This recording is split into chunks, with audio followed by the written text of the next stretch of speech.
বিদেশে থাকলেও বেনজিরের বিচার চলবে, দোষী সাব্যস্ত হলে দেশে ফিরতেই হবে তাকে। এতে সরকার কোনো ছাড় দেবে না বলে জানিয়েছেন আওয়ামী লীগ সাধারণ সম্পাদক ওবায়দুল কাদের। দুপুরে আওয়ামী লীগের ধানমন্ডি কার্যালয়ে সংবাদ সম্মেলনে এসব কথা বলেন তিনি। অর্থ পাচার নিয়ে কথা বলতে হলে বিএনপি নেতাদের আগে তারেক রহমানের দুর্নীতি নিয়ে কথা বলার পরামর্শ দেন ওবায়দুল কাদের।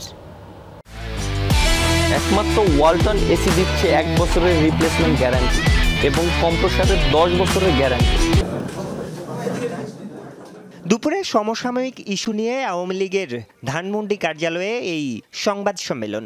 আপনি কি করে বলেন যে সরকার জেনেও এটা গোপন করেছে?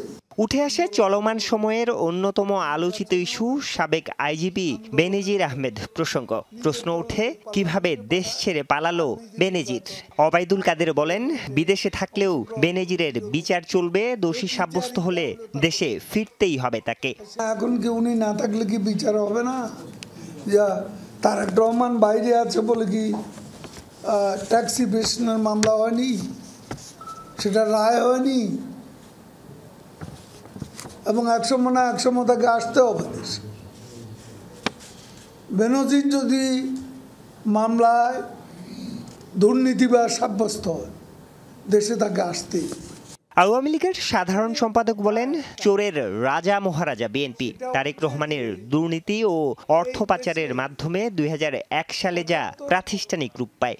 বিএনপি নেতৃবৃন্দের আগে তারেক রহমানের অর্থ পাচার নিয়ে কথা বলতে হবে, কারণ তার পাচারকৃত অর্থের হিসাব